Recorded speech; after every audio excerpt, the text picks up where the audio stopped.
Everybody join for a little bit.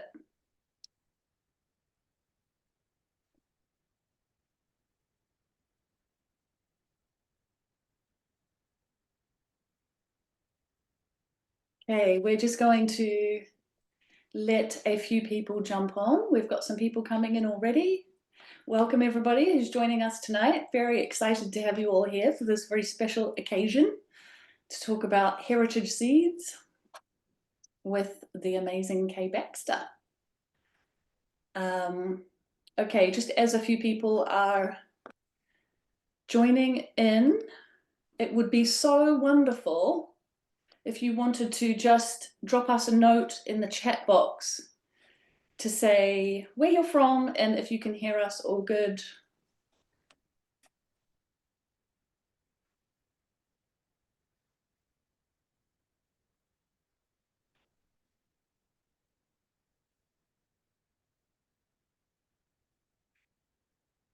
Hopefully.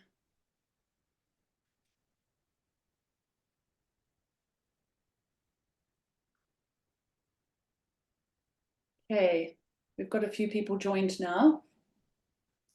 Don't be shy to jump in and let us know where you're from. If you can hear us all good. Oh, the Q&A, yes, okay. Chat is disabled. Okay, how, let me just quickly see if I can figure out how to. That is very annoying.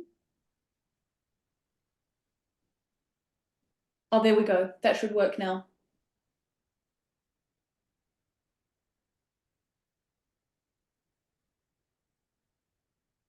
Yay!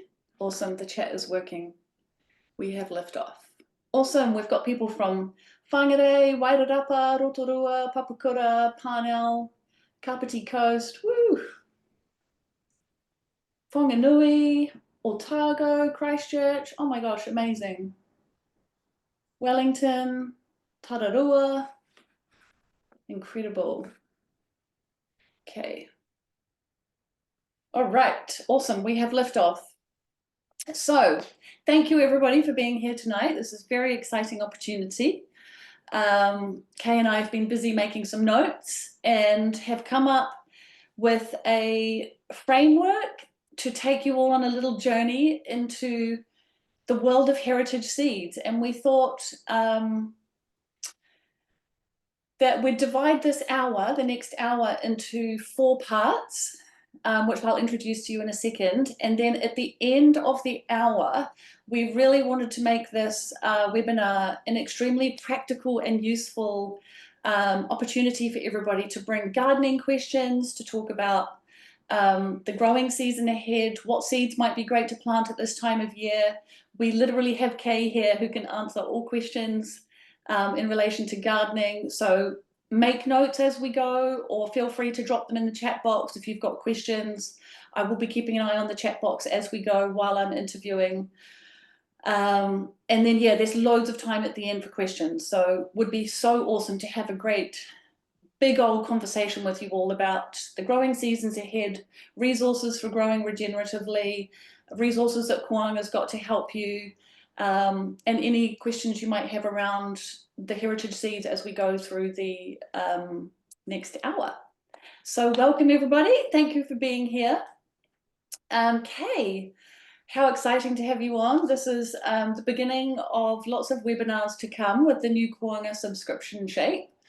And for this first one, we just wanted to welcome everybody in to say thank you all for being here. This is an amazing community. And yeah, such an amazing opportunity to have everyone here, and thank you all for being here. So Kay, would you like to give us a little intro, just in case there's some people here who aren't familiar with you and the work you do? Sure. Okay. Well, thank you, Amber, for hosting this. And thanks to everyone for joining. And I mean, this journey it's a journey for me, just like it is for everybody else. And I think I've always seen the seeds as being my teacher. And I'm still learning, and it's such an incredible journey. that I could never have planned. It's kind of been a journey of just trusting and learning to listen more and more, I think, to the seeds. But I guess what started me off really on this whole journey was my health and wanting to feed my family the best food I could when the kids were young, when I had a young family. And listening, following my gut, following my intuition around this. I always had a really strong, really deep feeling of wanting to live a more simple life and wanting to be the best I can be in terms of not only my family, but the world, the ecosystems that I live in, you know, like just being the best I can be. So I've kind of largely just followed that, and I've been lucky enough to have been able to do that. It hasn't been all luck, it's been a lot of work, but yeah, it's just been an incredible journey. And I think it's the kind of journey that it's kind of very subtle and it's gentle, and it's a journey of reconnection and rebuilding connections in the web of life, really. So yeah, I'm really excited to dive in here, and every time I prepare for something like this, I realize I've learned something else that I've never talked about before, or never felt before, or realized before. And I'm sure it's the same for everybody. Everybody's journey is a little bit different, but yeah, I guess mine was mainly motivated by wanting to be the best I could be when I had my children. I think there are two times in our lives when we do tend to make changes. One is when you have children, you have your children, and one is when you become a grandparent. So I've been through both of those stages of my life now, and yeah, they are very important stages. And the seeds have been a really key part of my journey in guiding me through all of that. Yes. Beautiful, thank you. I just wanted to, before we even begin, this is kind of like the little quote that has inspired me for this session, and what I'm really enjoying diving into around the topic of heritage seeds at the moment. It's this by this fantastic book called The Age of Seeds, and it's a fantastic book for anyone who loves a bit of culture and history and storytelling. And the lady who wrote it is called Fiona Macmillan Webster. And she says this, there's the sentence near the beginning of the book, and she says, "Seeds are time travelers, and as you would expect of any good time traveler, they have the most amazing stories to tell. Pick a seed, any seed, and it will take you on a wild ride." And I just love that so much. So I feel like that little sentence encapsulates so much, part of what we'll cover in the next hour on so many different levels. Like, we're going to dive into the storytelling around some really rare seeds, or seeds that have come into the Koanga collection, which was so close to being lost. The story of culture, the story of people, the story of disconnection and reconnection. Yeah, it really just sums up a lot really beautifully.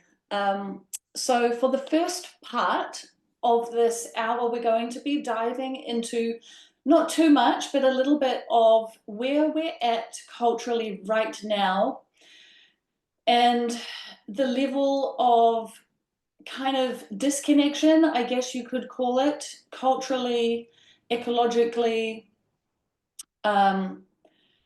even in a health-wise, like the level of the epidemic of health that is just seems to be spiraling out of control. So to just like lay the foundations a little bit of where we are. And I did write a small intro. I've made quite a lot of notes for the next hour. So some I'll be talking and some I'll read little intros. So the intro statement for where we're at around the disconnection is: when we lose the seeds, we lose entire food cultures. A language can be lost in a generation, and so too can a kitchen, a garden, and a way of being. When we lose the seeds, or a garden, or the kitchen, and the culture that goes with them, we lose the stories, and the stories are one of the threads that connect us all. When that connection is broken, we begin to lose our health, our resilience, and our sense of belonging. Disconnection leads to degeneration in our bodies, our culture, and our capacity to live well on the land. So I guess being able to just assess where we're at and take an honest kind of review helps us to just be present to what's happening and figure out where we want to go from here. So with that kind of laying the foundation for the first part of this talk, I've got a few questions for Kay around what do you think has been lost in our modern food systems and how did we get here? Well, I'll start with how did we get here. So I think when we all of us have been Indigenous at one point. We've all come from Indigenous communities somewhere way back, no matter who we are. And living in as Indigenous people, we had to be very connected. We were totally connected to the seeds, no matter whether they're vegetable seeds or fruit tree seeds or the seeds of the animals that we lived with and were part of our diets as well. Everything that nourished us came from a seed. So as we've moved into the industrial world and this industrial space, what's happened is we've left behind our values and our ethics. Like, what are the most important things to us? Like in New Zealand, we might say Te Ao Māori, the world of Māori. Well, we all had a world that we lived by, a set of values and ethics. And when we've moved somehow into this industrial world, we've left all of that behind. And the most important thing that we live by now is how many dollars are going into the pockets of the shareholders of the companies who are running the world, people who are running the world. So that means we've forgotten about what's really important to us. And so when we forget and it's not important to us, I mean, I don't think anyone said, oh, let's throw the old seeds out and throw these values and throw out these things and said I just think after the Second World War, what's largely happened in this country and all around the world, really in the Western world, is that people wanted to have a higher standard of living. To have a higher standard of living, you go out to work instead of staying home and gardening and growing the food. And when you do that, you give away your ability to save the seeds. And you put that in somebody else's hands. Mm. And the hands of the people it went into were people who held dollars as the most important thing. So we've lost a lot of the qualities in our seed that there used to be. Yeah, so I guess it's kind of like almost what's happened is out of sight, out of mind. Our way of living has completely changed. And we've outsourced a lot of the growing that our previous generations would have done. And when things are out of sight, out of mind, the people who are doing it in a much bigger, larger industrial way have got a different set of values than what we would have if we had been at home. And in that process, we've lost the biodiversity in our seeds. We've lost the seeds have lost their connection. Well, basically, our connection to the seeds is what maintains our vibration, our aliveness, our health, because the seeds are reading the energies in the soil and the energies in the universe where they grow, and they're reading what's happening in the whole environment that they're in, and they're transmitting that information. They're communicating that to us via electrical connections and the microbes in the water. And so we co-evolve with our environment, with our ecosystem, with the seasonal changes, with the changes in the stars. We're co-evolving, we're dancing. We're in kind of like a dance where there's a move here, then we move. It's just like people dancing. We'll dive into the culture and the connections more as we go through, but if we just stick with the disconnection for a second longer. Basically we've outsourced a lot of stuff, and in the process of that, we haven't maybe even been aware that the values of how things are being grown have changed so drastically. And now what we're discovering is the lack of nutrients in our food is a massive problem right now, and that also stems from the lack of fertility and microbiome of the soil. So both the genetics and the environment, so within that industrial growing system, which has become very degenerative, what does it mean when you've lost a lot of the nutrients and life in the soil? Like, what's the knock-on effect of that? Well, we lose the electrical charge. We lose the electrical connections. We lose our vibration. I think what it's done is normalized. It's normalized humans as being only a small part of the potential that we really have. Like, we've normalized kind of being dumbed down. There's a whole lot of things in us that come alive when the vibration goes up, which is about electrical charge and connections. So we lose the connections, we become a different person, and it's all been normalized. So we've outsourced our growing. Within that process, the soils have become completely depleted and no bacteria in the soil, which then means the plants don't have any or much less nutrition, and the nutrition is dropping as the fertility in the soil drops. And as that gradually drops, the nutrition that we're able to get from the food is also dropping. And that's having essentially a massive impact on our health.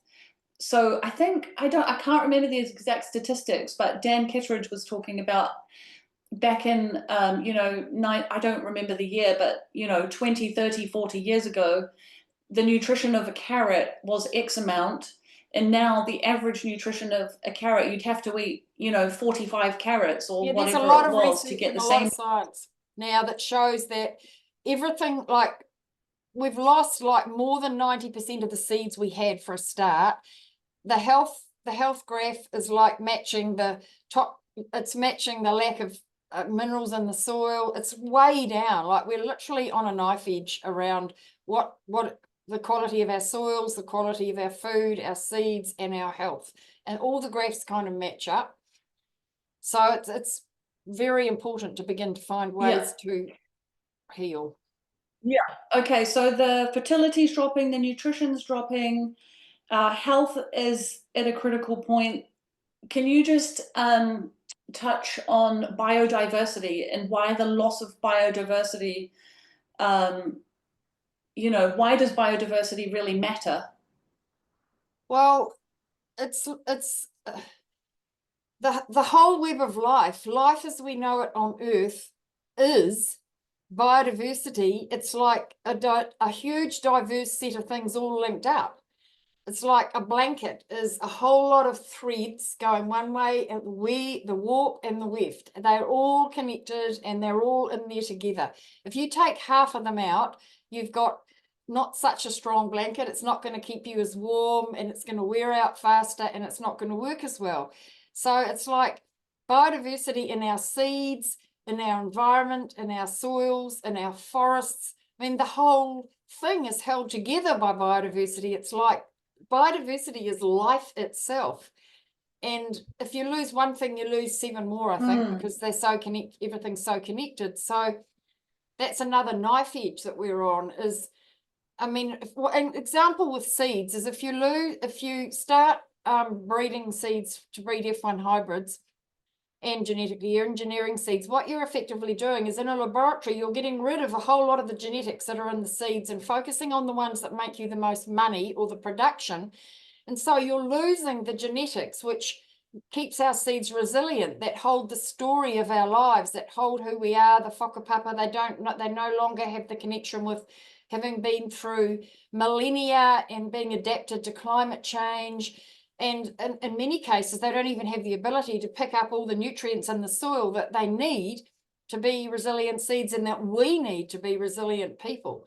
So when you lose the genetics, you're basically weakening everything. You're weakening the whole chain of life, the whole web of life life on Earth as we know it. There's a fantastic book that's just come out recently, actually, by Dan Saladino. He wrote a book called The World's Rarest Plants and Why We Need to Save Them. And I watched a brief intro clip on the book that he did I think it was maybe a 15-minute short film. And he talks about where citrus originated from. And there is a jungle somewhere in the world, it might have been India, where the citrus is like the mother plant of what we now know as oranges. And he talks about how over hundreds of years, this orange has been bred and hybridized into what we now know as oranges. I think the two most common ones are Navel and Valencia. And I think it was over in America from like 2002 to 2013, all these monoculture oranges started getting this disease. I can't remember the name of it, where it turned the oranges green. so because of the lack of diversity and the monocropping of these singular varieties of just like thousands of acres of oranges, they all started getting really diseased because of exactly what you're saying, the lack of genetics. The same as the potato famine in Ireland, and the whole banana story that's happening now is exactly the same. Yeah. Yeah, so okay, so essentially the diversity of plants keeps the genetics strong. So relying on very few varieties and having a lack of diversity is a major risk for our global food systems, essentially. It's It's a not only the lack disaster of waiting to diversity happen. of the vegetables, but it's a lack of diversity in the seeds that grow the vegetables as well, because that's what we're cutting out when we hybridize them. Yes, okay. So we're going to move on to part 2 now. The seed as a living culture. Heritage seeds are more than genetics. They are a living expression of land, people, and memory. At Koanga, we don't just grow seeds, we grow a living lineage of health and culture from the soil up. The way we tend our seeds is just as important as the seeds themselves.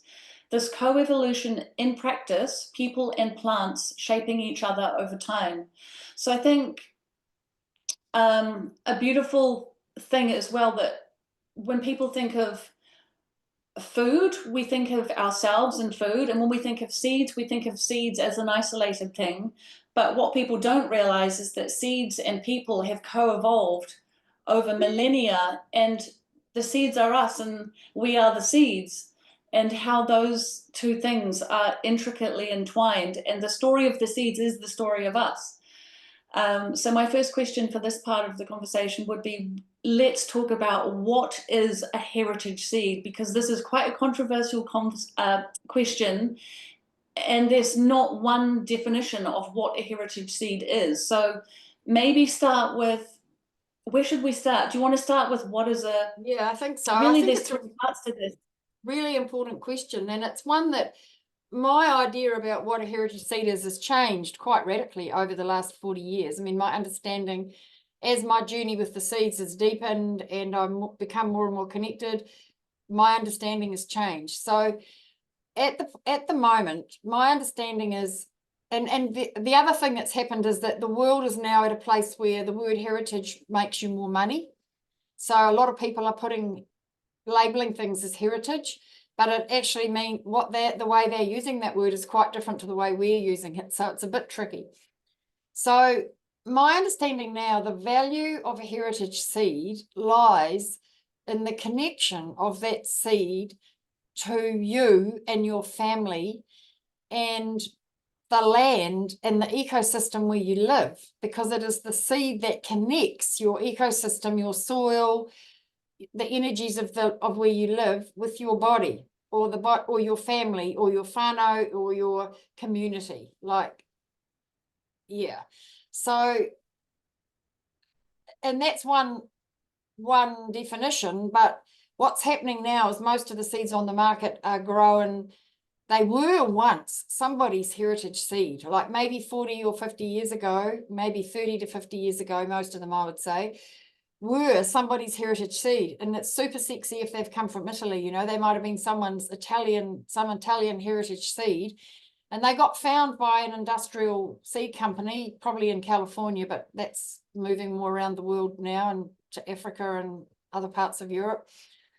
And they've been grown in an industrial production system for 30 years, disconnected from the people who co-evolved with them and disconnected from a living environment as well, because even most of the organic industrial systems, well, that doesn't mean that that's living soil.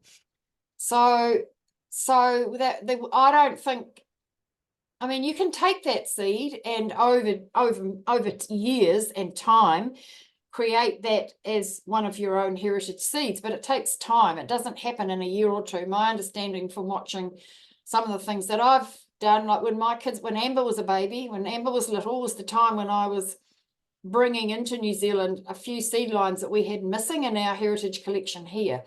And I felt it took 2 generations before they became seeds I could call my heritage seeds. So it took my grandchildren. It took until I had grandchildren before I felt like, well, that's their food, that's what they know. And until I felt that food was like able to nourish me. I mean, in the end, at a cellular level, the part of our body that reads our food is what we call the junk DNA. It's part of the double helix spiral. There's a part of that communicates with our environment, including our food.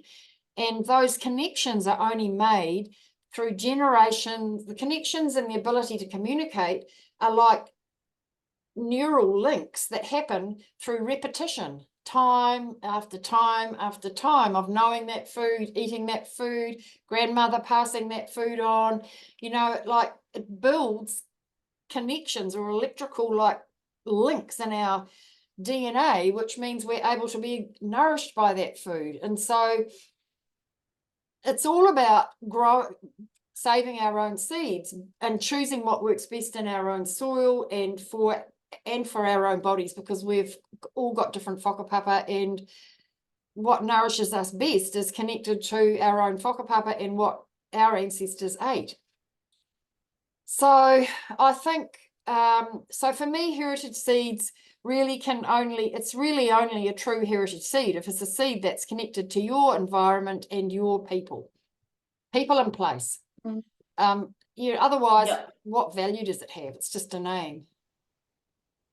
That's where I've got to. So that's exactly, so a couple of thoughts. One, just before I go back to the first one, I was with the Kogi over in Colombia last year, and we were in conversation with them. The Kogi people are the indigenous people of that particular region in Colombia, who were there previous to the Spanish, previous to Colombia being colonized.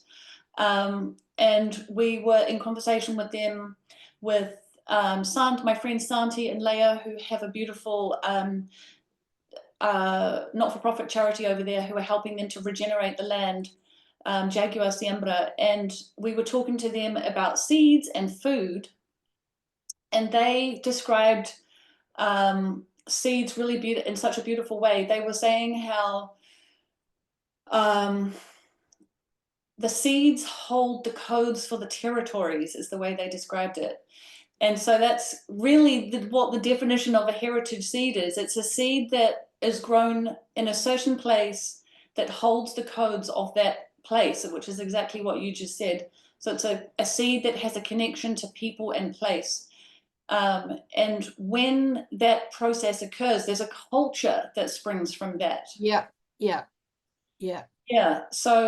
But just to clarify, because what is this heritage seed? Like when someone orders a heritage tomato seed, which, you might find heritage tomatoes in, well, you don't get heritage tomatoes generally in a supermarket, but some of the more, niche, nicer groceries or delis will sell a heritage tomato. Yeah. Where have those tomatoes generally been grown from? Like, there's hardly anyone in New Zealand selling seeds grown in New Zealand. I mean, I think I only know one other person, and that's a very, very small seed company who grows them here, really. And so they've all come from somewhere else. And most of those tomato seeds have come from California or Africa.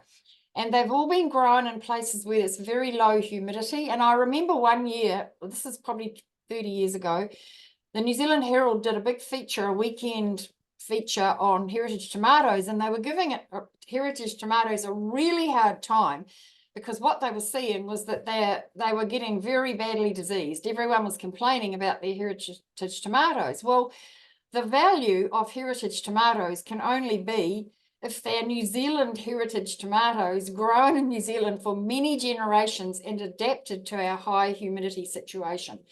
And so we did a trial that year for the Herald with imported overseas heritage tomatoes and ours, and I just never grew an imported heritage tomato seed ever after that, because the difference is so dramatic. So they're adapted, and that's a good example. Tomatoes are one of the best examples because they've co-evolved in a low humidity climate, like California, 10% humidity. Here it's 90% humidity most of the time. So they need to have adapted to that, and they need to be grown in specific ways as well, managed in specific ways to handle that situation. So it's not just about our stories that they hold, it's also about their adaptation to our environment.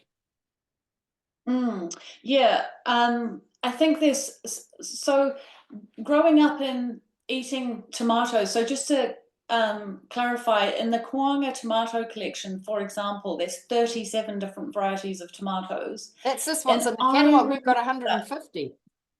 You know, just the ones on the shelf. There's 37 Yeah. varieties on that you can currently buy. And I remember growing up eating the tomatoes, especially like obviously they're ripe in the, you know, from late spring to early autumn, approximately. And you go and you pick a heritage tomato on a sunny day, and you've picked this beautiful fruit fresh off the vine, and you eat a tomato that just the scent, the flavor, the texture, you don't actually get that same. So you can buy these heritage tomatoes, for example, from, not to diss Farrow Fresh, but from Farrow Fresh. And they're beautiful. The color's beautiful. The shapes are beautiful. They're very appealing looking, but they still don't really have that amazing heritage tomato flavor that I'm used to. So what I'm trying to get at is, even though you can buy these heritage tomatoes sometimes in the shop, they still come from what might be technically called a heritage seed, but it's still grown within an industrial system, and so lacks the flavor. Like, they have the beautiful heritage look, but they don't have that intensity of flavor that a true heritage seed has, that's been grown in living soils. Or the nutrition.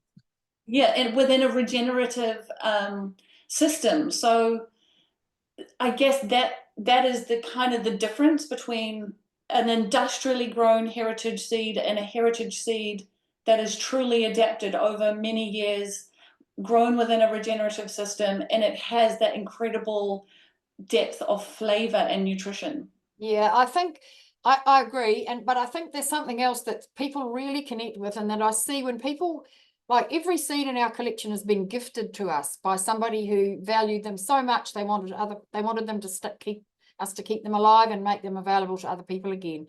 And I see how much people value the whakapapa or the stories. People really feel the connection, like, and the stories, and their connection to their seeds is very important. And I think that makes a real difference to the nutrition. Probably one of my like big aha moments on this journey was with apples, really. And where, like, I'd been gifted all these incredible apple trees, and some of them had incredible stories that came with them. And I noticed at one point, I mean, I was a total fruit sugar addict, really, but you know, I did it via the fruit.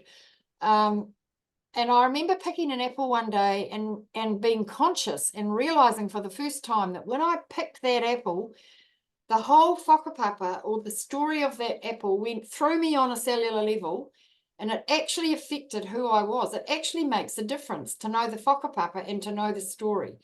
And so when you eat food from the supermarket, you're not getting that level, or somehow that vibration, or that level of, there's more to nutrition than vitamins and minerals, is what I got. And you can't get it from the supermarket. It has to be something that you're connected to. And I felt very connected to that particular apple because of the man who gave it to me and the whole story that went with it. And I realized that here I am living in a garden and an orchard, forest garden now, where I knew the whakapapa of every single thing. I can walk into the seed room now, and there's like 800 seed lines sitting up there, and I can pretty much tell you the whakapapa of every single one of them. And that makes such a difference to how we feel and who we are. And I think our mental health, our physical health, our spiritual connection, I think we've totally undervalued all of that. The power of storytelling. I heard someone say once, humans are not made of cells, we're made of stories. And in a lot of cultures, the knowledge that was passed down was passed down orally. And I think that's within all of us. There's something about storytelling and understanding the history of things. Like, when you, even just objects, like, or a piece of clothing, when you get a beautiful handmade ceramic mug and you know the person who that's come from. Like, I have lot of ceramics in my kitchen that I know, especially my friend Vicky, who lives just down the road. And every time I get that plate out or that cup Yeah, out, I think yeah, of her. Like it's a deeper experience of enjoying the thing.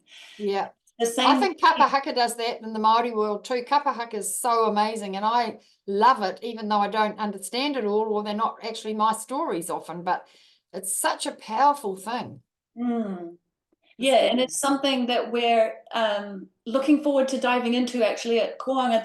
There is a booklet on your website, isn't there, around some of the Northland stories with the fruit yeah, trees? what's one of the booklets, Northland Stories, it's kind of applies to everywhere really, but yeah, I mean, I hated history at school. I couldn't see any value in it, but that's embarrassing to say now. But when I started collecting fruit trees and people started telling me all these stories, I just got right into it because I learned the whole history of my families and and the people of this land through the stories of our seeds and our fruit trees.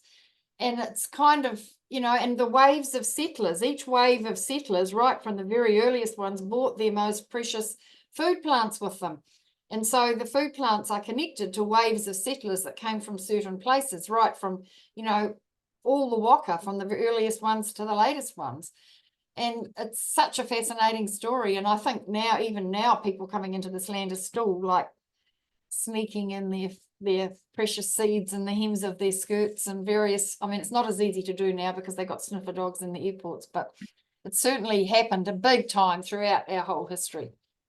Mm. Yeah. Yeah, yeah, people traveled with their seeds, absolutely. I think there's some amazing stories to be told globally around all of that.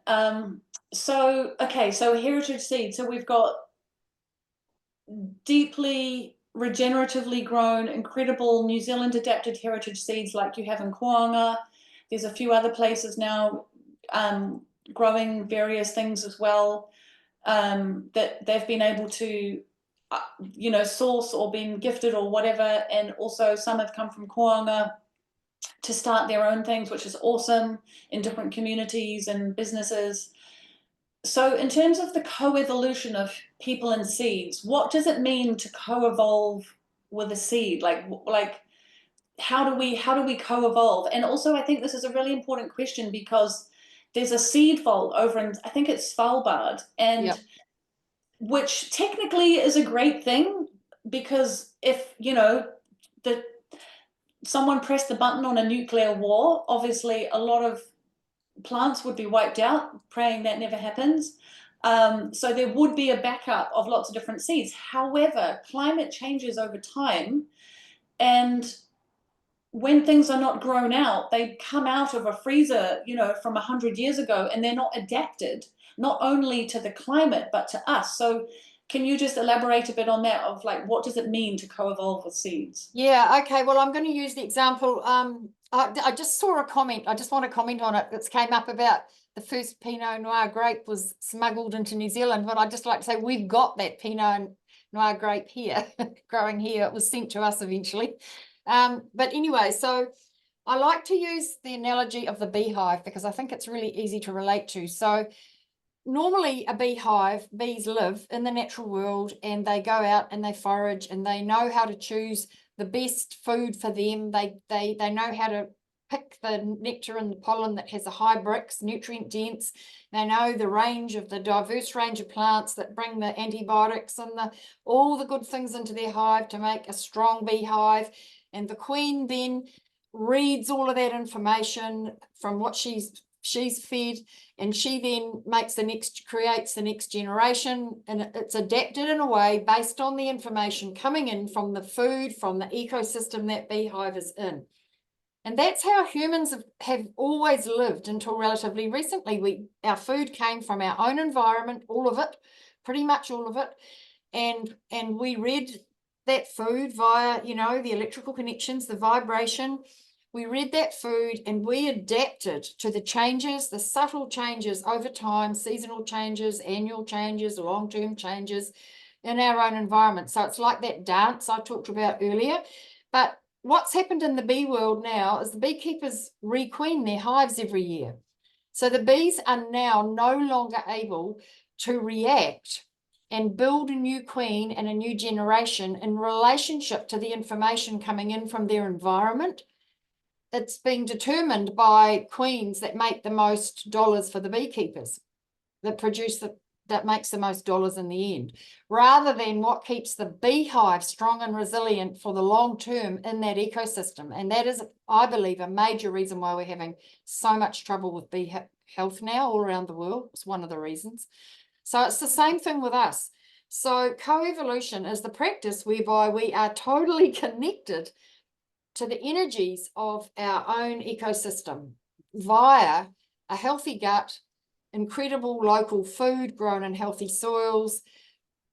I mean, it's the seeds are one of the essential links in life, in actual life, and we're just one of the other links in the whole thing. We're not even an essential link to life on Earth. I mean, we're just one of them, you know, and we've separated ourselves from that dance, from that wanting to be part of the coevolution. We've kind of been pretending for a while, or thinking for a while, or trying to control for a while, or imagining that we can control all of it and we can do what we want. But I think we've reached a point where we know now we can't do what we want. We have to learn to co-evolve again. We have to learn to live with the natural world around us, or we're gone, or it's all over for humans as we know it. So that is the challenge. And I don't think it's something you can suddenly just do or say. It's just a subtle, slow journey. And seeds are a powerful way that you can begin that journey, that anyone can kind of step in on. Yeah, the thought that just came to me as you were saying that is really that's that exact point that you just explained. The process of coevolution is the difference between an industrial, extractive, degenerative system, wherein we are not in relationship with our environment. We're simply extracting, versus coevolution is being in a process of right relationship. Yeah, right relationship. And you evolve over time. You don't just extract and there's no replenishment going on, which is the same thing that has been happening with those queens. Yeah. You know, it's just extract, extract, extract. You're not in right relationship. So over time, the whole system becomes to degenerate. Yeah. Yeah. Yeah. Yeah. Yeah, that's what's happening. Yeah. Yeah. And I mean, it's taken a long time for us to be able to have these conversations, like to even talk about it, I think. But I feel like there's, a significant number of people now are starting to come into this and asking, we're all asking ourselves, what's our next step? What can we do? Yeah. And I just love that seeds can be quite an easy step in. The other thought that just came to me as well, in terms of, buying seeds that are grown within a regenerative system, that are healthy, full of nutrition and full of flavor, which is what a regenerative system aims to do, because a regenerative system starts in the soil, and when you've got amazing soil, that builds nutrition and flavor. And when you eat a fruit or a vegetable that is really intensely full of flavor, you get an emotional reaction. Yeah. And so when something, like, if you think of like amazing chefs or restaurants, and when you have like a meal that really impacts you, that you remember, it's generally because something's tasted so good that it impacts a part of your brain that really remembers that. And so, like, I have memories of a child of standing under, I remember the navel oranges from the orange trees on the bank where we had the herbal lay bank with all the citrus, and putting seaweed and stuff under them. And I remember one winter eating a navel orange. I mean, I had the same memory for the peaches and the tamarillos. And I just remember this navel orange flavor that had obviously come from an intensely well-nourished citrus tree. And I can recall the feeling of eating that orange, like, exactly to this day. And so often when I don't really generally buy oranges from the supermarket, because they just have no real flavor in them. So I guess when you get that level of intense emotional reaction, it's a positive feedback loop. you know? And Yeah, so there's, yeah, so that ties into the coevolution as well, because when something tastes so good, you want more of it. You want yeah. that connection. You want to build on that connection. Like it feels good, It's which in kind us. of It's part of the activates. way we're built. Is that Yeah, it's a survival thing that we have in us. yeah. Whereas this, you don't get as much joy from things that just don't taste that good. But I think we've kind of all become so accustomed to quite flavorless fruits and vegetables that we've forgotten how good things can taste when, you know. Get addicted to the sugar then, and Yeah. Yes, some great comments coming in. Okay, cool. So,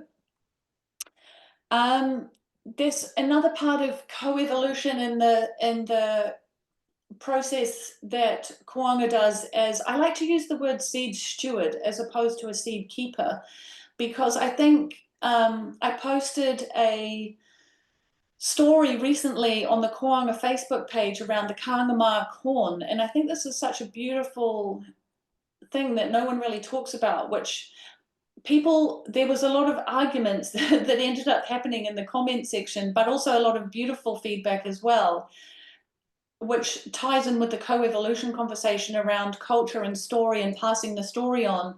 So with the Kāngamā corn, you were gifted this corn seed because the kaumatua at that particular time where he was, the younger generations didn't want to continue the gardening tradition. And so he sent it in and asked if Koanga could hold the seed and carry it forward. And then a generation or two later, his grandson reached out and we were able to send the seed back to him. And just the story around how, you know, corn obviously originated in the South America, and it's like a 9,000-year journey to where we are now, and how at different points of history and time different peoples have adopted the corn, just for an example, and how that becomes such a deeply woven part of their culture, and how beautiful it is to be able to hold the seed to then his grandson to reach out and be able to pass it back to him. You know, it's like this thread that weaves through time. So it's yeah. not just nutrition or flavor or, you know, the ecosystems, it's also culture. How, It's culture. You can't separate seeds from culture, from who we are. They are us, and their stories are our stories. And I think I think that's happening in a major way right now in New Zealand. What I see it is that there are so many people that are realizing that they need to start reconnecting with their seeds, and we are seeing them coming in here almost every day, like randomly. Asking. I had a 80-year-old woman come in here today who'd had a stroke, and the last thing she wanted to do was come back to the place where she passed her family nectarine and peach trees and make sure that we could hand them back on to her community at Waiho. And I'm seeing it all the time, literally. I mean, she's not the only one that came in here today searching for something from the past to take forward for their children. I mean, and that's why we actually sell the seeds.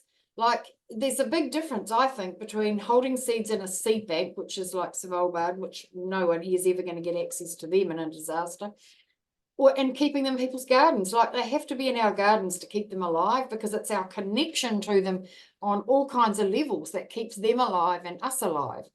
So the seeds are on every level a critical part of, and for me, the other part for me of being a seed steward, and I think this becomes, it's an experience that everyone who saves seeds will end up having, is that when you save seeds, you're determining what goes into the future. And I've had really, really hard, like every winter here, we get all the mother seed barrels out. We put it all on the table. We open up the database on the computer, and we bring all the mother seed from this year's seed that we've grown, and we put the new mother seed into the barrels, and we take out some of the older seed, and we put into the database all the new seeds that have been sent to us, and they're always coming in all the time. And then we have to determine what we can grow in the next year, and it's only a small part of the whole set. And so what we end up choosing to grow is in some way determining what is going to be available in the future in New Zealand for our food base. And that will happen at a whānau level as well. Like you can't, not only can't you always save everything, but the particular seeds you save determine the genetics that you take into the future. So you're stewarding the way these seeds are going and how you're holding them for the generations to come. You actually have an impact and an effect. And that at times for me has felt like a heavy responsibility. I mean, mostly it doesn't, but there have been hard times where we haven't had enough money to pay enough wages to be able to hold them all alive, because it costs a fortune to maintain a garden crew. And so and I've had to make decisions. Okay, well, if I can't grow them all, then this is the one I'm going to choose. Or, you know what I mean? That is, if you look generations back in our own stories and our own history, that will have been happening in every generation. And so we end up holding what our grandparents and our great-parents and our great-grandparents for millennia in some cases have decided is what is important for the future. So that is a huge responsibility. Everyone is part of that who's saving seeds. That's Connecting so us beautiful. to the future generations, responsibility as the elders for future generations. Yeah, somebody described oh, thank you. Good girl. Just shut the door. Thank you, thank you. Sorry, my my daughter just brought dinner out. I'll have it after. I just got delivered steak and potatoes. Somebody described the seeds as being our ancestors, and when you think about it like that you know, that really is true. Yeah, just like we are the ancestors for the next, you know, generations. Yeah. Beautiful. Okay, so we're probably going to run a little bit over time. So moving on to part 3, the return to relationship as opposed to extraction. I feel like we've already talked a little bit about this, but the little intro is just so good. Growing a seed is an act of reconnection to life, to nature, to cycles, and to self. It's not just about food production. It's about renaturing ourselves. It's about remembering how to participate in the web of life and learning to tend that relationship with reverence and reciprocity. So I feel like when you start to grow things, you really notice that relationship starting. Like when you plant a seed or a seedling in your garden, I don't know about you, well, definitely you, but anybody listening, you kind of become a little bit obsessed. You're like going out there every morning to check on your seedlings, or you know, watch the seed tray to see if they've sprouted. And so you immediately notice this connection of like wanting to check on this thing. And that is like the very beginning stages of that relationship. That's the beginning of the relationship, right? Yeah. So how does growing a seed reconnect us to life? Like how, that's the beginning point, but what's the trajectory? Well, the thing that I love most about watching growing the seeds is when they start germinating, is pulling or carefully taking some out of the soil and see if you can see the bridge between the plant roots and the living soil. Because when you've got living soil and a healthy seed, they immediately, the fungi in the soil starts connecting to the fine, tiny plant roots, and the plant begins to photosynthesize as soon as it's got green leaves, and the sugars are pushed out through the roots to feed the fungi, and the fungi attach to the plant roots, and you end up with all the soil and sticky stuff stuck onto the plant roots. So it's like the living bridge between, so you get to see kind of what happens in our gut as well if we have got a healthy gut. So you start to see the connection between the seed and the soil. And for me, I mean, there's our online workshop called How to Grow Great Seedlings, I think. And I think that's a really good workshop for really getting excited and inspired to be able to grow seedlings that have the potential to grow into hybrids or nutrient-dense food, because you can really see with seedlings the biological link between the plant, the seed, and the soil, and you can see the bridge, and that is so exciting for me. So there's and Exactly, and that is the exact web of life. It's the web of life is multiple connection points. So And it's it's our visible. That's a connection very visible to the thing that thing you we've can, just been wanting.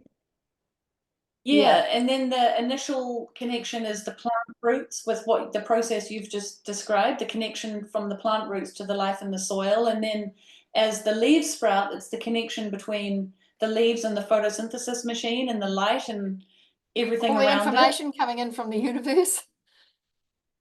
Yeah, and then in the same way, I Yeah, think and then when you you go. no, you go. Okay, so and then in the same way for me is that there's been this amazing journey for me from understanding that in the industrial world, what we're doing is we're using the soil as something to hold our plants up, and we are mainlining our plants with minerals, mainly nitrogen, nitrate nitrogen, to make them grow. And to go from that system back to the process of system, the old system, the natural system of coevolution, where we feed the microbes. We've got to stop putting on things that kill the microbes. Then we start feeding the microbes, and the microbes feed the plant roots. So that is quite a process and quite a journey to go from one to the other. And it's not necessarily a quick, simple process. But building your microbes, especially the fungi in our veggie gardens, is the key to creating a system that is as simple as feed the fungi feed the plants, and you don't really have health problems, you don't have pest issues, you have beautiful plants. It's how they co-evolved originally, but they haven't been in that system for a long time. So to watch that happening, and to have gone from, for me in the beginning, I used to double dig, and we did that for years just to hold the air in the soil. But now that we've got fungi in the soil, the fungi hold the air there, but you've got to learn how to feed the fungi and to bring the fungi in. So that's, for me, it's a little bit more subtle than, and not quite as simple as pulling up a seedling and looking at its roots. But it's such an inspiring journey. It pulls you in, just like Amber was talking about, how the taste of something kind of pulls you in and makes you want more. Well, when you can see that the way you're managing your garden is building soil and building life, and you're having less disease problems and less pest problems and better quality vegetables, and it's kind of largely doing it all by itself, that's a super exciting place to be as well. Like, yeah, it's not dependent on us pouring on something. Mm. Yeah, I was reading through the folder I bought back from Koanga on my last visit around the heritage grains, and what was his name? David Sanchez, the guy from Kusa. I can't remember his. Shala. Yeah, he was talking about how um, all of humanity depends on plants which start with a seed, right? And when we enter into the world of plants and growing things, we're essentially entering nature. I think was the way he described it. We're entering nature because we begin this co-creation process of growing and stewarding and saving the best seeds. And so that's another kind of beautiful way of experiencing it. It's not just a paint by numbers, it's actually this evolving process which involves us and our deepening of understanding and knowledge deep and sensitivity. Mm. Yeah, it's like that's the human journey, is going from being in control of everything and like just we have to control it all, to actually realizing that we need to be humble, and we don't actually need to control it at all. In fact, if we try and control it, the more we control it, the more we change it, the more we stuff it up. So that is such a powerful journey, and I think a critical journey for the whole human race at this point. Mm. It's very humbling. Yeah. So, okay, beautiful. So really mostly the part 4 section of this talk was about an invitation. And the little intro I wrote for the invitation was, this is not just about gardening, it's about remembering. remembering that we are of the earth, that we belong to a lineage of growers, tenders, seed stewards. When we hold a seed in our hand, we hold generations of care, resilience, and relationship. To grow a seed is to take your place in that lineage. This is a cultural revival. This is regeneration, a return to wholeness with the land, with each other, and with the ancient rhythm of seed to seed. You are not separate from this story. You are a thread in the great weaving. The seeds are asking for your hands, your heart, and your garden. Whoa, who wrote that? Did you write that? Yeah, it begins Whoa. with, it begins with a single seed, one seed, passed hand to hand, garden to garden, family to family, and remembered through you. My friend Jessie, actually, who I know when I went to Colombia, she began this whole process of working with farmers. And it started with her, with growing one seed in her garden, and this whole world just opened up for her. So I guess my question for this last part is, what's possible when more people begin this journey? Yeah. I think it's super powerful, and it's a super powerful journey, but it's a very gentle, subtle one. Like, do you know what I mean? It's a very internal journey, Yeah. but very powerful. Yeah, very powerful. Yeah. Okay, and why is now the time to begin? There's never a better time than now. I mean, we're on a knife edge. I just think the whole everything's on a knife edge, and rather than worry about it, I don't think there's any point in worrying about it. You've got to do something. And this is kind of a gentle thing that everyone can do. Kids love seeds. They love growing seeds. And no matter where you live, there's always some way that you can grow. There's some way that you can do it. And it is something that everyone can do. So it feels like a very positive. And if you've got your energy going into, I mean, look at the mental health situation in New Zealand, let alone the rest of the world right now, like connecting with your whakapapa through your seeds and through the way you're eating and like looking after you. It's just positive all around. Changes your whole energy. Yeah, I did read somewhere as well. Apparently, if you've got really great soil, there's a particular bacteria in the soil that works better for treating mental health than Prozac. They've actually studied it in the pharmaceutical world. I can't remember the name of what that specific bacteria was, but yeah, it's been studied as a probiotic to work as I think they call them psychobiotics, which are like the specific strains of probiotics that are amazing for mental health. So all you got to do is get in your garden, get your hands in the soil. Yeah. Yeah.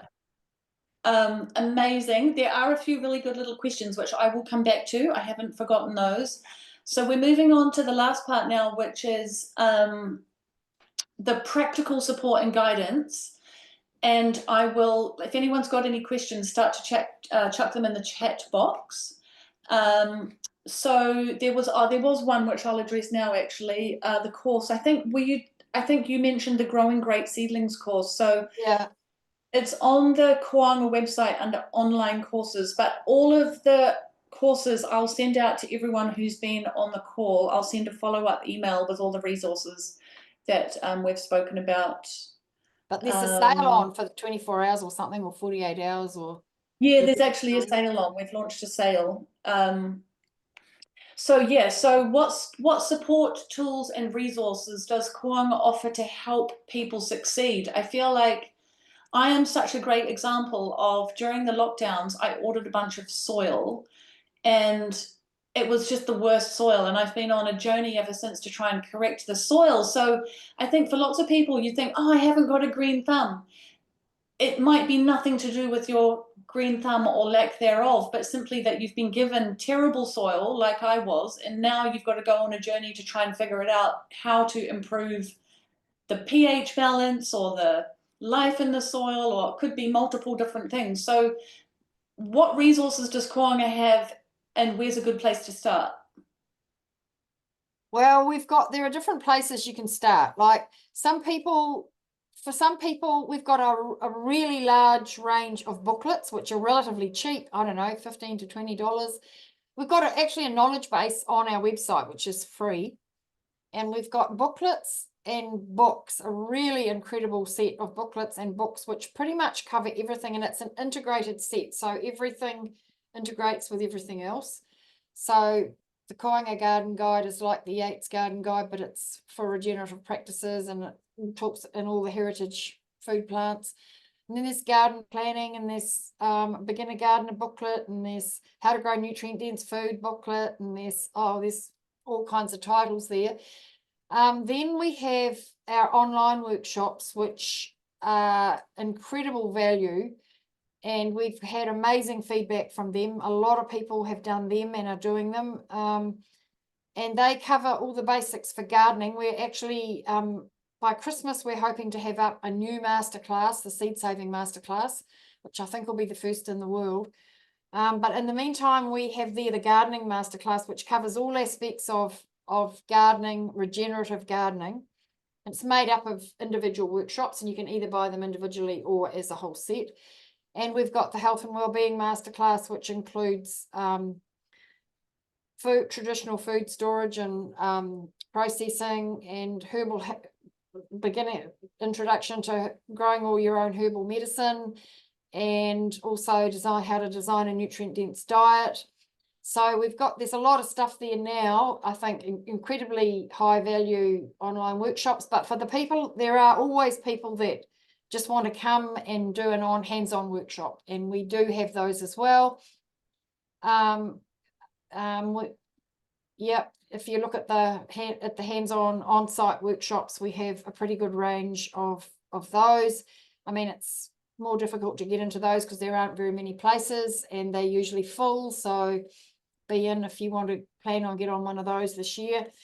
And then we're also, like, we recently did a big survey of all of our members and trying to find better shapes for membership, and in a way that works for us and in a way that works better for all of you. And out of that, we've created our new subscription model. And so the one thing that people really wanted, apart from access to the plant material, was access to live access to live information, living information, access to us. So this is why we're doing these webinars, and we're going to have one each month, plus there are going to be 5 more with really high value, probably mostly international, but not all, guest speakers. So those are going to be accessible in various ways to various levels of people who are subscribed. I can't remember exactly the details of that, but it's all on our website. So we've set up as many. I mean, our challenge is, like, we see ourselves as kaitiaki for the seeds. We're looking after the seeds for now, and as well as looking after the seeds, we are learning how to grow them in regenerative systems. And I think we've made major progress there. But we're trying to share what we learn with others, and it all has a huge cost. So I mean, the reason why other people aren't doing it is because it's not economic. And so to be supported to do this, we need your support. Like, basically, we can't do it without support. And we've always had an amazing membership and a lot of support from people. And the subscription model is our new version of how you can support us to actually keep all these seeds alive, keeping in mind that the ones that are available for sale at any one time are only a percentage, probably maybe roughly a quarter of what we have in our whole collection, and we have to keep the whole collection alive. So the work we're doing is far more than what other people just choose the best seeds and grow those and don't worry about all the rest. But who knows what all the rest hold? They may be a critical part of our future. So our commitment is to holding the whole collection, and it's a very significant, well, it's the most significant collection of New Zealand heritage food plants. And actually they come from all around the world. And so what we're learning now is that, this is a bit of a sidetrack, but people from England are realizing we've got a better collection of their heritage seeds than they have, and they are wanting to take them home. And we've got, we've got stories from Poland and Croatia and Germany and all around the world, Asia. So it's potential, and the corn collection is an incredible collection, probably one of the best outside Central America. So it's a big job to hold all of that and to keep it alive, and we can actually only do it with your support. And so check out all our new subscription levels, see which one suits you best, and know that by joining us, as a member, as a subscriber, you are actually in a very powerful way supporting us to not only keep the seeds alive, but to do the research that we're doing of how to grow them in regenerative ways and how to share that with everybody else, and basically be the best we can be to support everybody else. So yeah, we really appreciate all the support, and we do our very best to support you. And if there's ways we can support you that aren't obvious, or you'd like to know more about, like, just ask us, just tell us what you need.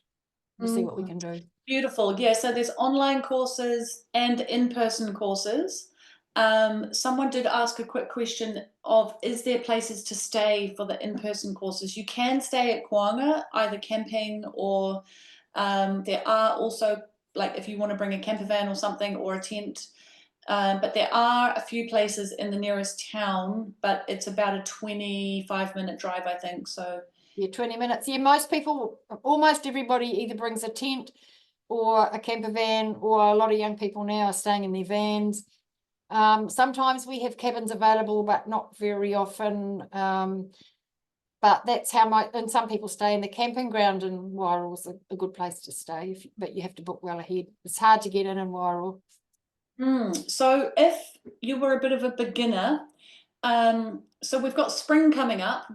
Tell us what, obviously there's a few different temperature changes within the space of New Zealand going into spring, but generally speaking, what should we be thinking about planting over the next month or two to have some veggies in our garden for early spring? Yeah, so I would say between now and mid-September, we're looking at what I call the early spring veggies. They're the cool season vegetables, and there's some really fast growing, really delicious vegetables in that collection, and peas are one of them. And we've got the most unbelievable pea collection. It's one of my big kind of challenges has been coming to realize that when I grew up, the only peas I even knew existed were the Wattie's green peas, frozen peas in the supermarket. And I knew you could grow those peas and shell them out yourself and cook them yourself or eat them raw. But I had no idea that there were dozens of other kinds of peas that our ancestors clearly knew and had in their lives, because they're all in New Zealand and they have other end uses. So learning, we've got a huge range of peas for all kinds of different purposes. Some of them are to make flour or tempura batter. Some of them are for like soups and stews, like the Dutch Capuchin monks had an amazing range of dry peas, which are they're completely different to the green shell out peas. There's peas with you eat the tendrils, they taste like pea sprouts. There's shell out peas, there's so many different peas, and that's the time to grow peas is early spring. Plant them now. Same with sweet peas, the beautiful flowers. It's also the time for most of the Chinese greens. So things like the Hilton Chinese cabbages with the hearts from like la bok choys for making kimchi, or just for cooking and eating. Or the bombox, yeah. And the Asian greens grow so fast. They do, really fast. Yeah. I was not growing shocked fast. First time I grew up. When I first grew a wombok, I couldn't believe how fast it grew. Yeah. And the other cool thing now that most people have not ever had is the incredible turnips. Like, turnips used to be, for some of us that came from like Ireland and Scotland, turnips were one of the few vegetables that our ancestors could actually grow, and turnip greens were a very important part of many people's diets. So the greens are delicious, but we've got the white ball turnips, which came from the Scottish settlers in Southland via the Henry Harrington collection. which was passed to us. And we've got these other turnips called Ono Scarlet, which they grow fast. They've got huge greens on top. So that's one thing you can eat. Then the turnips themselves are like pure white in the middle with very thick red, totally tender skins. And if you cook them or ferment them, they turn the whole turnip pink. And fermented, that's our favourite as fermented, but they're delicious raw as well, turnips, and they grow fast and they grow at this time of the year. And you know, all the brassicas, I guess, you know, you can plant broccoli now and cabbages, but it's a great time for Asian greens like the mesclun mixes. And it's a great time for rocket and mizuna and broad beans. Time to put we've got an unbelievable I was going to say, collection. what about broad beans? Yeah, broad beans we've got, I don't know, 4 or 5 different broad beans that are all New Zealand seeds, heritage seeds with amazing stories. And yeah, I guess we're chitting our potatoes now, getting ready to plant them in sort of sometime in September, depending on the weather. So yeah, the early vegetables, it's time for them now, and it's time to be planning your garden for the whole summer, because if you want to save seeds and you want to do a good job of growing, like you need to this is the time to get really clear what you want out of your garden in the next year. Because if you want to grow all of your food, you won't be able to unless you plan it properly. It just won't happen, because you tend to just plant all your favorite summer vegetables and then you've got no room left for, you know, it gets complicated and nothing comes out in time to get the winter crop in. So planning is critical now. The garden plan is awesome for that. So it's mainly about planning. It's also like asking yourself, do you want to save your own seeds? Do you want to be growing nutrient-dense food and building soil? Do you want to be doing this in an efficient way so that it's the least amount of work? And like all of that has to come together, and there's a lot of skill involved in that. So that's what the garden planner is about, helping you like figure it all out. Actually, planning your garden is much more than you think, because what I came to realize when I was writing that was that what we're doing here is creating our food culture. You're actually, by making the choices that you make when you plan your garden, you're designing your whole food culture. And out of that comes the whole story of your family. Like, it's a simple thing to do in a way, but it's much more of a thing than what we realize when we're doing it. So making really conscious choices of actually, what are we going to grow and how do we want to eat, and, you know, choosing the very specific cultivars that somehow you connect with because of your whakapapa or because of where you live, it grows well, and building your own really resilient food system is also creating the culture that you're passing to your children that they will carry on. So garden planning, I think, is much more than what it seems. Yeah, the knock-on effect and significance of it is so much more than just the simple act of practically preparing something. It bears, the fruit it bears is so much more. We had a comment about the moon calendar. So someone said, Larry, I really appreciate your moon calendar. Would be fantastic if you could keep that up and post the next month halfway through the current one. So Larry, the moon calendar is up. It should be up on the knowledge base, and it's free, and it is a fantastic resource for anybody who wants to grow with the moon. It's actually one of our most searched for things on the website. Oh, the whole year's up. Yeah, the whole year's up. So you can get that for free. All you have to do is put in your email, and it's completely free. It's on the knowledge base on the Koanga website. So I'll put a link to it in the follow-up newsletter after this talk, but you can just go straight there and find it if you'd like to. Someone asked, fantastic news about the calendar. You're welcome, Larry. Someone asked, can we do potatoes in August, East Coast? It's totally, probably depending on where you live. We are inland and we get frosts, quite late frosts, so we don't plant ours until mid-September, and we cover them till after the frost. But if you're in a frost-free place, you can plant them now. Yeah. Yeah, so it's, as long as you've kind of made a judgment call on whether there's no more frosts. Yeah. Yeah. Yeah. And you may But have to I cover never them. get frosts where I live. There's no frosts. There's No, and a sometimes, lot of the coastal East Coast is frost free too. yeah, awesome. So if you're confident you're not going to have any frosts, you should be absolutely fine to plant potatoes, even now. Yeah. Or no, August, sorry, it was August. Yeah, Well, yeah. you could plant them now if you're in a frost free place. Yeah. Okay, cool. Um, so if someone wanted to begin the process of thinking about saving seeds, I feel like there's a few little tips which you can learn in the Save Your Own Seeds booklet, which is on the website, and the Seed Saving Master Chart, which is also on the website. But just to talk about a few of them here, I've heard you in the past speak a little bit about, like, for example, in industrial systems, they would, generally speaking, save all the seed that they would grow for a seed crop, whereas at Koanga, your process for saving seeds is very different to that, and it would be the same as what you teach people to do at home. So do you want to just run us through a little bit on what your systems are for saving incredible seed, and Yeah, be that's the same for amazing. you at home?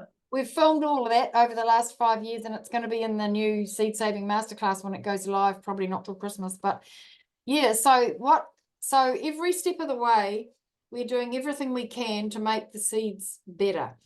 And you can tell if they're getting better by the weight, the size of the seeds, and the weight of the seeds, because the highest bricks, most nutrient dense seeds draw into them more minerals. And we've seen seeds double in size in 1 year and double in weight. So the process is when we plant seeds, we choose the best. We've got the best seeds we saved from the year before. So we have mother seed, and that is the seed that we've saved from the year before. And how we collect our mother seed is a bit different for different crops. But if it's tomatoes, for example, we go to the tomato plants when they're at their peak of the summer, and we tie ribbons around the plants that are producing the most fruit and are the most disease resistant. And they're most true to type. So, and then we mark those, and when we harvest the tomatoes, those seeds become the mother seeds. If it was a brassica crop or if it's brassica seed or nearly all of the small seed, we choose the seed by, well, no, carrots and there's lots of different ways of doing it. I better not get into detail. I think it will get lost. Basically, what we're trying to do, it's quite complicated. What we're trying to do is choose the best seed when it's growing. And so we plant the seeds, we grow the seedlings, and we always grow too many seedlings. So then we plant the best ones out and leave maybe 10% of the weakest ones. So we plant the best seedlings, and then during the time of their growth, we rogue out anything that looks like it might be diseased or weak. We're not aiming for uniformity, because biodiversity means a wide range. Like it's all not going to be, don't want something all the same.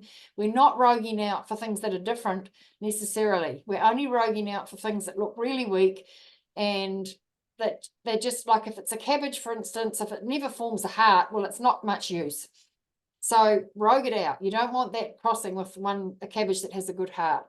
If it's like, if it's a row of beans and you've got a few plants that have got some disease on them, or they've been badly attacked and all the others aren't, then I wouldn't save the seed off those plants. So sometimes it's a weak plant, sometimes it's a diseased plant. So then you collect all your seed at the end of the season, and then we take all that seed through we clean it, like get it out of its pods or whatever it's in, and then we put it through seed screens. And usually you end up with seed in 2 or 3 screens, which means they're different sizes. So then we get the biggest seed and we winnow it. And what happens when you winnow it is the heaviest seed falls immediately below the fan, or if you're using the wind, and the lighter seed travels further away. So we keep the seed for mother seed that is the biggest, heaviest seed, which has grown into it the most amount of minerals, and it's going to grow the best seedling next year. So that's the whole journey of growing seedlings with the best seed, then roguing it. And part of that journey is like nourishing the soil in the process to grow them to be as high bricks as we can. Each year that gets better. So there's a whole lot of things in there, but we're paying really careful attention to the mother seed. So yeah, so what you've just described is a really amazing intentional process of very carefully selecting the best plants which create the best seed, which is what the only seed that Koanga sells moving forward. So when someone's buying a seed from Koanga, they're buying a seed which has been really carefully and intentionally kept from only the best plants at the peak of the peak of the season from the best plants. So they've got the absolute best seed, which I almost guarantee not many seed places around the world would do that. Certainly most seed places are not doing it regenerative. Yeah. Yeah, so with the industrial seeds system, it's just all the seed from all the plants go into the batch, and you might be getting a good seed, or you might be getting a medium or even a low quality seed. There's no sort of quality control. Yeah, they do have some ways of doing it, but it's nothing like the level that we are able to do it at when we do it all by hand. Yeah, awesome. And that's exactly what people can do at home. They can replicate that level of quality at home. Yeah. So that process is explained in the Save Your Own Seeds booklet. Yeah, and so it's kind of one thing to read the Save Your Own Seeds booklet. There's a lot of theory in there, but the way to apply it, I think a good way to apply it is to actually put that booklet together with the garden planner. And the garden planner has included in it a process to check for everything you want to grow and see what the minimum number is, what the isolation distances are, and all of that comes from the seed saving booklet. And then you can see, okay, yes, I can save that seed.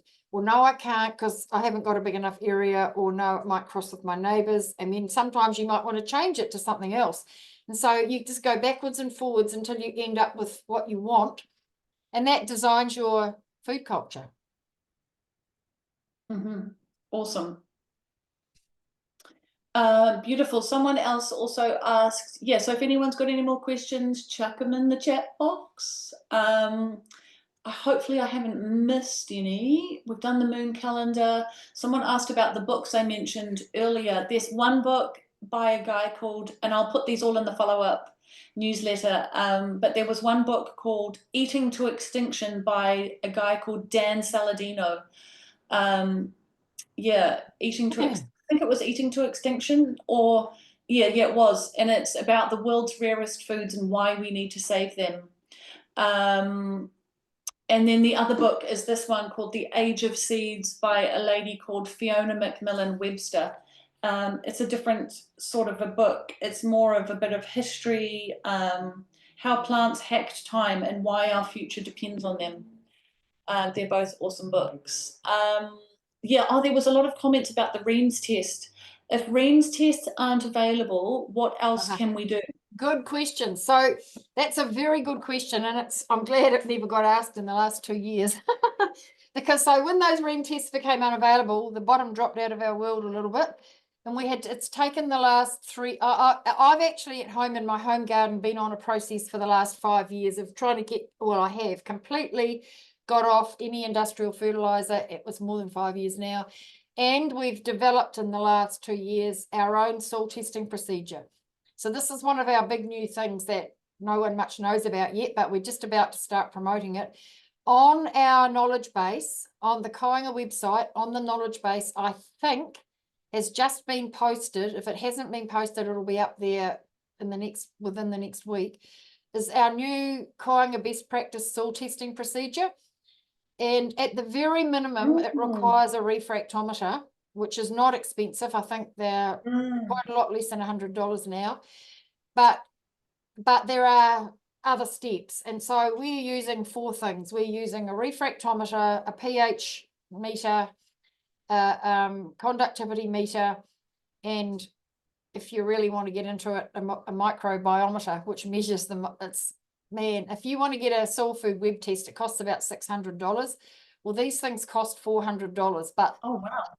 that lasts, that's it forever. So most people probably won't get those. I'm sure they won't because it's far too expensive. But the pH meter and the conductivity meter add a lot of value. Like the refractometer tells you where you're at, but it doesn't necessarily tell you what you need to do to make it better. It does to some extent. It tells you about the calcium, but it doesn't, there's a lot of things it doesn't tell you. And so in the long term, I think things will all come right if you follow our compost recipes, which are made based on very careful recipes which put balanced minerals in.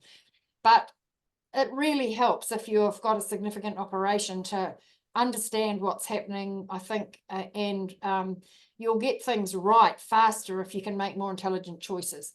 So yeah, the pH meter and the conductivity meter, we've got them available in our shop now. And more importantly, we've written instructions of how to use them, which people can actually follow, because when you just go and buy them, I wouldn't have any idea of how to interpret those instructions. And I've got support here to rewrite, and well, you get the instructions that come with them, but we've rewritten instructions that you can actually follow.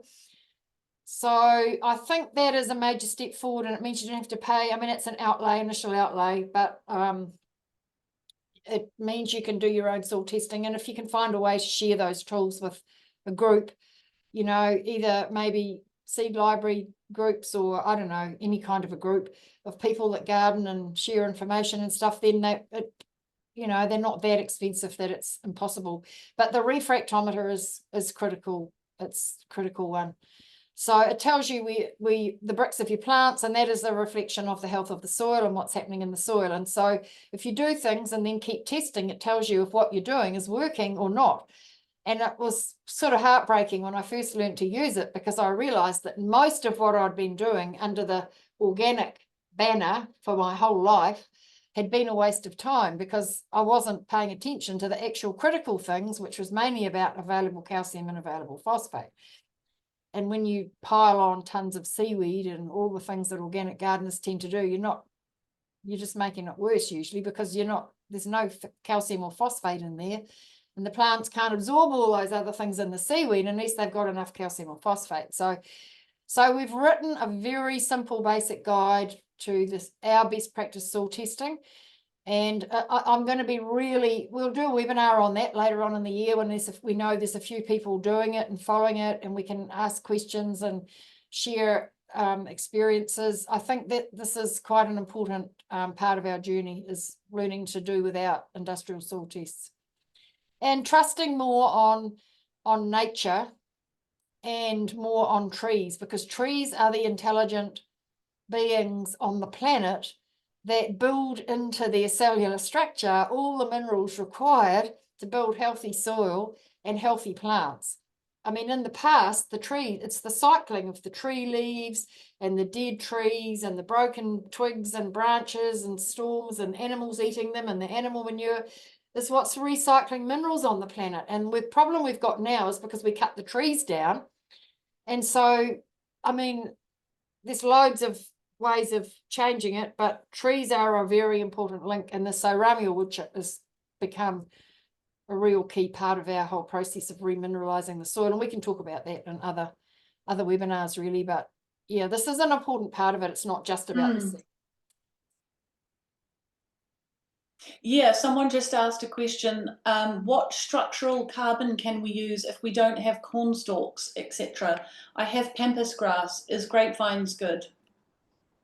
So long as it is annual growth, that's the important thing. Pampas grass is fantastic, but I would caution you, it's high in silica, which is great because that transmutes to calcium in a compost heap, but it cuts you. You've got to wear gloves, and you can bring in, we bought convolvulus in by harvesting pampas down the road, and you do not want to be bringing in weeds that you don't want by bringing in things from outside. But if you have to, pampas can be good, and it's anything that's only 1 year old. So grapevines get quite hard in 1 year. I think I'd put hard stuff like grapevines in their own pile rather than actually in the compost heap, because otherwise they're not going to be decomposed at the same time as everything else, and it'll be difficult to spread the compost or even fork it. I don't think I'd use grapevines, but Is Jerusalem the artichokes, ramiel stalks, is the so ramiel wood chip? the Yeah. ramiel wood chip. Ramiel is, yeah, so you could put grapevines in. Sorry, we've got a bit of a lag. You go. Yeah, okay, so that was a good prompt. So we make compost heaps with ramiel wood chip, and we put ramiel wood chip in our other compost heaps that are with the corn and everything. So what ramiel is, that's all on our knowledge base too. There's a lot of information there about ramiel, but essentially if it's 1 year growth from fruit trees or support trees or grapevines or whatever, and you chip it up, you can put it in your compost. It's no use putting it on unchipped because it won't decompose, but if you chip it up, it does. And it's super valuable. Yeah, you can use that, but you have to chip it. Yeah. Someone asked, could You you don't use bamboo? necessarily have to chip corn stalks or Jerusalem artichoke stalks, but corn stalks do decompose faster if they're chipped. Yeah. Someone asked, can you use bamboo? You can use bamboo if it's chipped. It's quite it's high in silica as well, so it's you've got to wear good gloves, and you have to put it through a chipper. And I find it I don't really like using chippers, so I keep away from it. But I know Sean here, he likes it, and he puts it through the chipper, and he uses it a lot. So yes, you can. The lady who asked about the pampas said, can you use the stalks of the pampas? Would that be better than the... Okay, so that's a good question. What we found, I'm only able to answer this because we did it, and we had quite a few experiences that were fairly hairy. So it was really hard to cut when you get to the stalk. So the guys took chainsaws down and they cut it with the stalks, but then we found that they must have been much more than 1 year old, and they just took years to decompose. So I don't think those hard stalks that are right in the middle are that useful. They won't be the place that hold the part of the plant that holds the minerals and holds the nutrients. They'll be in the leaves. So I think it's best to stick to the leaves, I think. But I think they can be, I mean, they're clearly a pest and a weed, and you know, anyone's going to be happy that you're taking it. And if you've got nothing else, I think it's fantastic. But just be careful, like that, you know, silica is quite dangerous. Yeah. Cutty grass. Yeah, absolutely. Awesome. I think, oh, there was one more question. Do you work in collaboration with other organizations? I just knew about the Heritage Food Crops Research Trust, and what I read about what they do regarding the nutrition of the crops they work with reminded me of you.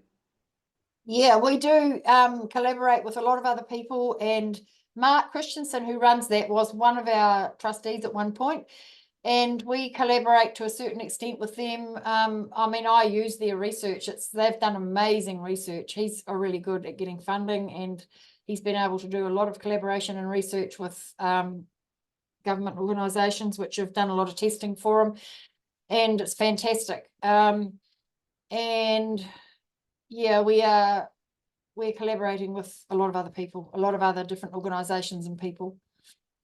Awesome. There was one question in the Q&A box. How do you grow in a high noxious weed area? That sounds tricky.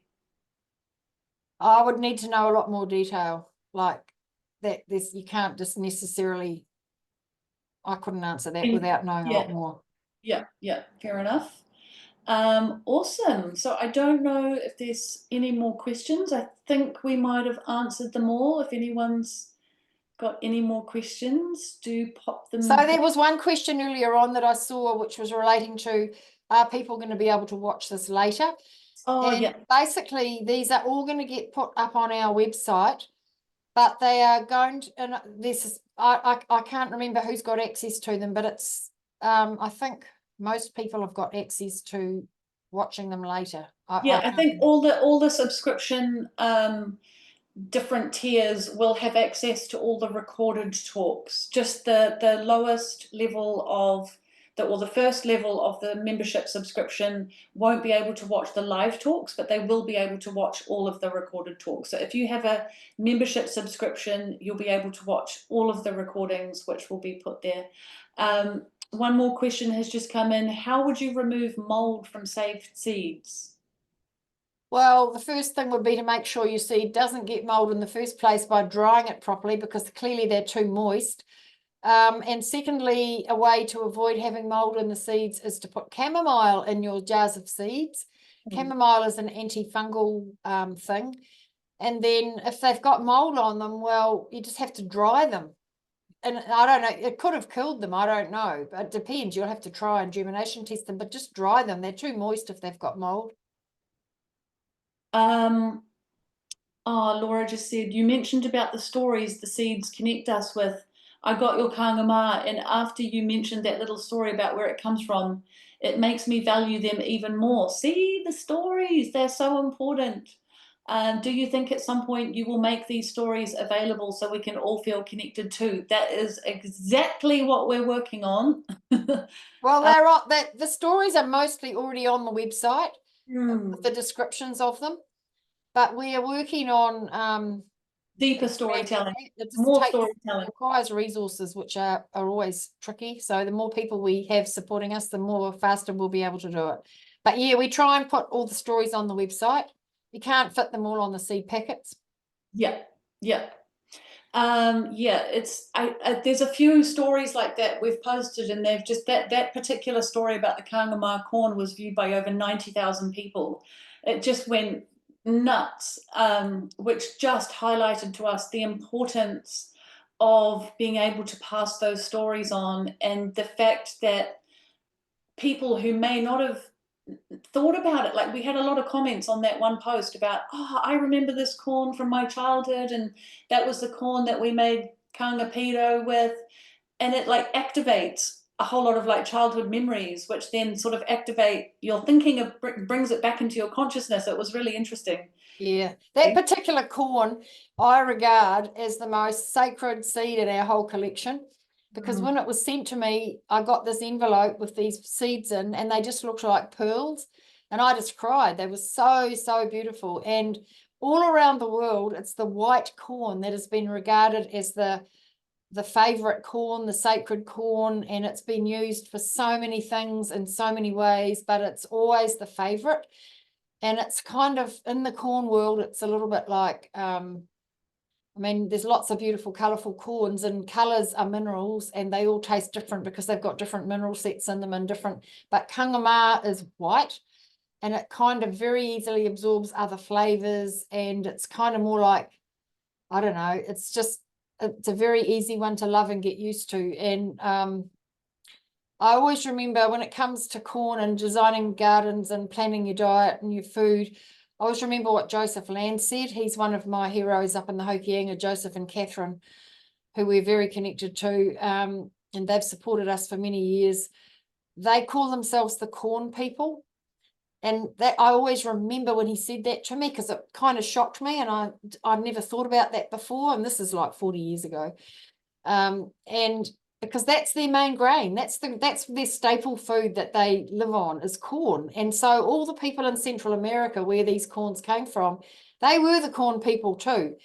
And so, and that's the grain I grow now. I don't grow kangama every year. I swap it between kangama and one of the others, usually either Bloody Butcher or Mania maize. And it becomes like our staple food, and somehow our DNA becomes based on, like, you know, it's such a really intimate thing and connection that you build. And the kangama is, I mean, I've always got cobs of kangama sitting on the shelf for people to see and touch and feel.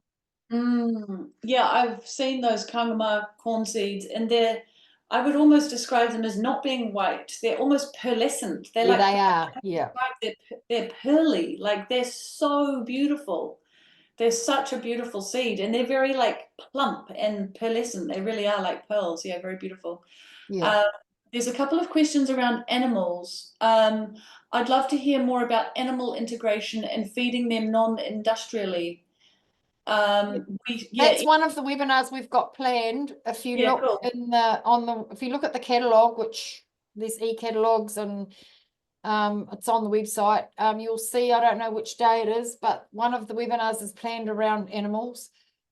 Yeah, awesome. So there'll be a webinar. So maybe let's save that beautiful conversation to a whole, yes, there'll be a whole webinar on that, which if it's not already on the website, we'll put up when the talks are, but it is in the catalogue, you just said. Yeah. Awesome. Yeah, I think that's all the questions. So maybe we'll sign off here. If anyone has any follow-up questions, you're welcome to email the team at contact@koanga.org.nz, but we will send everybody out a recording of the conversation tonight with lists of all the different resources, and you should have received an email with a sale that they're having on all the Koanga is having on the online workshops, and all the remaining potatoes, fruit trees, and there was a few potato onions, I think, as well. So thank you all for joining us tonight. It's been a beautiful conversation. Thank you, Kay, for all your wisdom and for decades of saving all the heritage seeds and holding them all for us. And yeah. Thank you very much, everybody. Yeah, it's all of us. It's all of us. It's all of us. Yeah. Biodiversity and seeds and people. Together we are strong. Yeah. Seed people. Thank you very much. Good night. Good night. Thank you, everybody.